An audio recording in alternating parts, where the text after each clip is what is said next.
Breaking news now on Fox 61, Connecticut's news station. We continue to follow breaking news in Hartford tonight. One person is dead after fire ripped through part of a multifamily home. Good evening and thanks for joining us for the Fox 61 News at 6. I'm Brent Harden. And I'm Bridget Bjorlo. Glad you're with us tonight. That fire started just before 1 this afternoon over on Whitney Street. Firefighters say when they got to the scene, there was smoke and flames coming from the third floor that you see right there. It's very charred. One person died, but they have not yet been identified. The cause of the fire is still under investigation. Fox 61's Kay Pattyfoot spoke with a neighbor who saw everything as it happened. She'll join us in the next 30 minutes. It's been a very busy 48 hours for Hartford firefighters. They responded to another deadly fire Saturday afternoon, this one on Fenwick Street. New tonight, police say a child and adult were hurt in the fire and they've been released from the hospital. Fire officials say the man who died suffered cardiac arrest on the third floor of this multi-family home. His name still not released. The Red Cross now assisting a total of 19 people who were displaced by this fire. And back to our other top story. In court earlier today, a judge made a ruling ahead of the upcoming murder trial of Jose Morales. He's accused of killing his daughter's mother. Police believe he also has something to do with his daughter Vanessa's disappearance. She was just 14 months old at the time. The judge said today evidence regarding her disappearance will be allowed. Fox 61's Kayla Cade sat in Milford Superior Court today to hear the latest on the case. Kayla. There was a hearing at 10 this morning for Jose Morales. His attorneys did not want the court to use his daughter's disappearance during the trial because it may mislead the jury. That evidence, in my opinion, is not relevant or material to the crime charged, the homicide of Christine Holloway by Jose Morales. Jose Morales sat in a Milford Superior courtroom as his attorney, Edward Gavin, asked the judge to not include Morales' daughter, Vanessa, in his trial. The testimony that says this evidence was in relation to the investigation of missing Vanessa Morales is the prejudicial effect that I'm trying to avoid. However, State Prosecutor Howard Stein argued it should be used in the trial. He says Ansonia police interviewed people about the mother and daughter, and they all said Vanessa was always seen with her mom, Christine Holloway. To suddenly find Christine Holloway dead and to find Vanessa Morales not with her mother is going to be inexplicably connected to direct and circumstantial evidence with regard to the death of Christine Holloway. The judge said Vanessa's disappearance can be used in Morales' trial. The court finds that the probative value of the evidence outweighs its prejudicial effect. Morales is accused of murdering Holloway on December 2, 2019 in her home in Ansonia.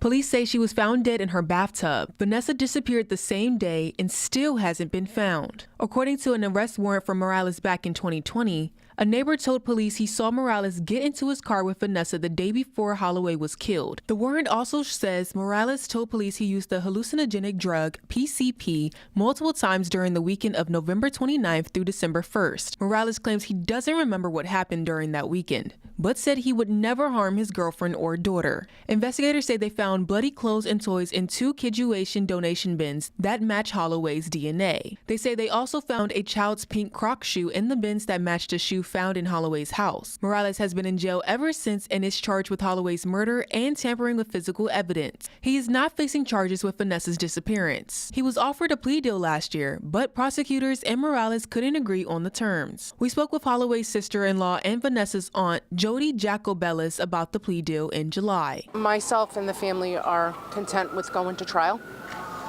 because now we can prove that Jose committed the crime, and there will be justice for my sister-in-law, Christine. Jacobellis says the family just wants justice and to know where Vanessa is. The hurt that we live with every day, searching for our niece when there's no answers. Morales will be back in court tomorrow for a jury selection. His trial is expected to start on March 18th. In Milford, Kayla Cade, Fox 61. All right, Kayla, thank you. Turning now to the weather, where it seems like we're getting kind of a break from the cold as we approach the first week of March. Yeah, Chief Meteorologist Rachel Frank here now with the first check of the forecast. It is looking much warmer this week, Rach. Absolutely. It's going to be a big old meltorama out there. All of the ice that's been sitting out there by the side of the road, taking up parking spots, making the lanes smaller. I think we're going to see, again, significant melting as we head through the week ahead. Not only will daytime highs be much warmer in the 40s and even 50s, but even overnight lows will be above freezing. So we're going to have melting day, night, around the clock here as we head through this week. And I think for the first time in over 100 days, we will see temperatures at 50 degrees or warmer starting tomorrow. Right now it's 42. We didn't make it to 50 degrees today. 42 in Hartford, 41 the current temperature for the New Haven area. And overnight lows, not too bad. Mid-30s for a lot of the state, upper 30s for the New Haven area, and we get close to freezing in Windham, but we don't quite dip below. The only thing that's bad about tomorrow is we don't see a ton of sun. I think we're mostly cloudy in the morning. Again, milder start to the day. It won't be as cold as it was this morning, and an even warmer finish with highs in the low to mid-50s as we head through the afternoon. Lots of clouds and a chance for a light sprinkle or shower later in the day or at night. We're going to talk about how much longer this warm-up lasts coming up. Okay, Rachel, look forward to that warm-up. Thank you. And new here tonight, Main Street in Torrington is back open after an early morning gas leak. Now, the road was closed for several hours while crews worked to find the source of the leak. And Fox 61's Jamel Johnson is in Torrington and has more on what happened and how it impacted businesses in the area.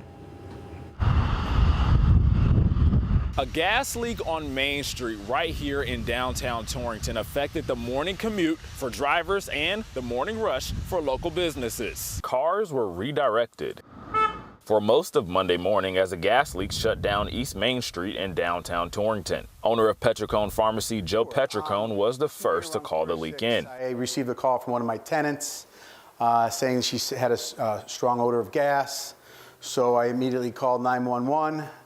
And I drove down here and met the fire department. As soon as Joe pulled up to his family pharmacy, the odor was too strong to miss. As soon as I drove down here, I opened my car door. You can smell it all throughout the whole neighborhood here. The levels in our basement were extremely high. In fact, they had to shut the power off to the building to make sure there was no risk of any kind of explosion. 30 minutes after Joe reported the leak, Eversource got on scene and started drilling holes along Main Street to find where it was coming from. Their search led them right in front of Petricone's pharmacy, where they spent much of the morning containing and repairing the leak. That hole was the strongest one right there, right in front of the store. At the gas line, there's a fitting that comes off the main line into the building, and it looks like that fitting, there was a crack at that fitting. 95 years on this Torrington block, Petricone Pharmacy has been in similar situations. We've had water main breaks out front where things have been closed down for a little while. I mean, it happens, especially in the wintertime when it gets really cold and then it thaws. Despite the road closure, it was business as usual for Petricone Pharmacy. But I mean, the phones were ringing off the hook. That doesn't stop, so we were just doing the best we could, to take care of those people at the time. Now, a few hours after I spoke with Joe Petricone, the leak was patched up, the holes on Main Street were filled, and as you can see, the road is back open to drivers again. In Torrington, Jamel Johnson, Fox 61. Jamel, thank you. A Waterbury man is facing charges after police say he hit a man with his car over the summer and then drove away. Police arrested Nathan Medina yesterday for a different incident, but he is facing charges for the hit and run. Officers say back on August 18th, a 22-year-old man was hit on Cherry Street. He was hospitalized with serious injuries, but has been released from the hospital by now. Medina appeared in court today. And a car rolled over early this morning in Waterford. Take a look here at a photo firefighters shared with us. It happened around 5:45 a.m. on Route 85 and Dayton Road. Crews needed to pull one person out of the car. We're looking into how they're doing tonight. The crash is under investigation. And new details tonight. West Haven police identifying the man who was found dead in the back seat of a car last week. Police say they found 19-year-old Wilberto Millet of Waterbury on Terrace Avenue. They say he was found slumped over with a gunshot wound. Officials say it was reported as an accidental shooting, but investigators are now trying to confirm that. In Danbury, police identified the woman who died after being hit by a car over the weekend. 37-year-old Diana Mala of Danbury was found lying in the Newtown and Eagle Road intersection section on Saturday. Mala later died in the hospital yesterday from her injuries. We're told the driver stayed on scene and is cooperating with the investigation. And new at 6, the Archdiocese of Hartford says one of its priests died over the weekend. Reverend Philip Sheridan died on Saturday at 98 years of age. He was the oldest priest there. Sheridan was ordained in 1951, and he was the last living priest who was ordained for the Diocese of Hartford. There is no date yet for his funeral, but we're told it will be in Trumbull, where he lived. Well, right now, Christians around the world are keeping a close eye on Pope Francis. He's showing some signs of improvement as he battles a lung infection. However, the Vatican says he does remain in critical condition tonight. For an update on this, let's send it out to Lauren Green. Pope Francis spending an 11th day in the hospital, where doctors are currently treating him for a complex lung infection. Vatican officials say he is showing some signs of improvement, and the slight kidney insufficiency is not cause for concern. The 88-year-old pontiff even worked on Monday afternoon. I see some silver linings here. When they say he's on high-flow oxygen, that's going in through the nose, and that's not as aggressive as if he had positive pressure or if he were on a ventilator. Dozens of doctors, nurses, and supporters attended a mass for the Holy Father at the chapel of Gemelli Hospital, where he is staying. And in St. Peter's Square, cardinals began leading a nightly rosary prayer vigil in his honor. Crowds gathered there earlier Monday to pray and show their support. We pray for him that he recovers soon and that he can welcome us again with his big smile. The Pope has been hospitalized several times in recent years with health issues, and he is prone to respiratory infections.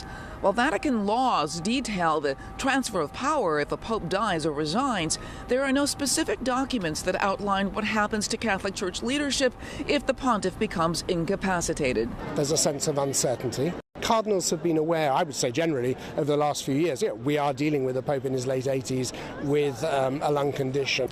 Last year, the Pope revised his funeral rites, allowing him to be buried outside of the Vatican after he dies. In Rome, Lauren Green, Fox 61.